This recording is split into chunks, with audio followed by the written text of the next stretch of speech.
In 2020, Reuters reported a heartbreaking scene outside the Ethiopian consulate in Beirut. Hundreds of Ethiopian migrant domestic workers had been abandoned by their employers. For many of us, it was just another headline.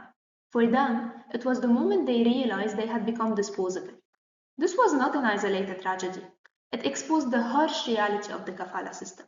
The kafala system ties a migrant domestic worker's legal residency in Lebanon to their employer, leaving many workers vulnerable to severe restrictions on their freedom. The International Labour Organization, ILO, estimates that at least 250,000 migrant domestic workers are employed in Lebanon, making the protection of their rights a national, not isolated, human rights concern. Today, I will explain the legal gaps that sustain the kafala system, the devastating consequences they create, and the practical solutions that can help protect migrant workers' rights. Let's begin with why this problem exists. First, the kafala system contains serious legal gaps that leave migrant workers unprotected. Migrant domestic workers in Lebanon are excluded from many protections under the Lebanese labor law, including regulated working hours, overtime compensation, and paid leave. Second, the system gives employers extraordinary control over workers' lives. Because a worker's legal residency depends entirely on their employer, leaving an abusive workplace may also mean losing the legal right to remain in Lebanon. Although confiscating passports is illegal, many employers continue to do so, effectively restricting workers' freedom of movement. Third, enforcement remains weak.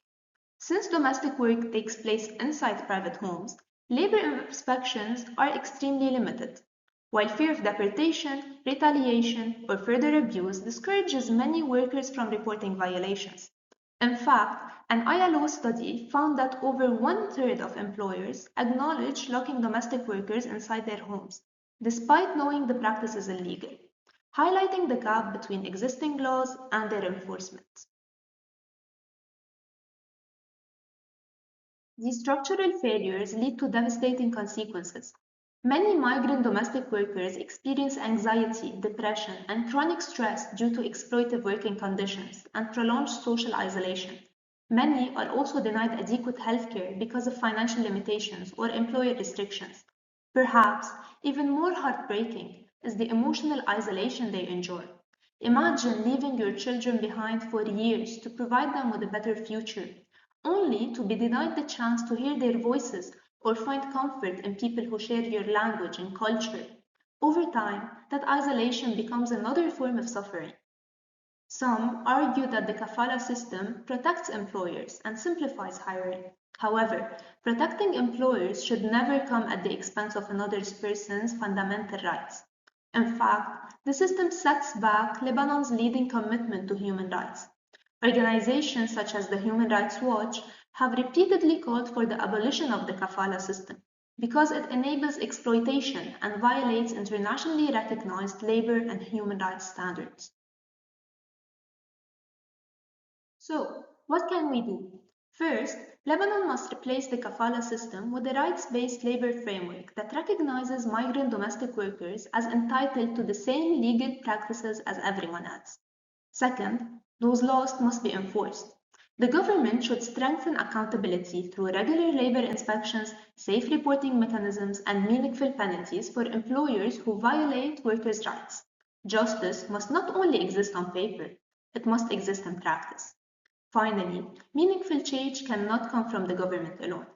Here, in Lebanon, the anti-racism movement, or ARM, provides legal assistance, educational programs, language classes, and support networks that empower migrant workers, while also advocating for the abolition of the kafala system.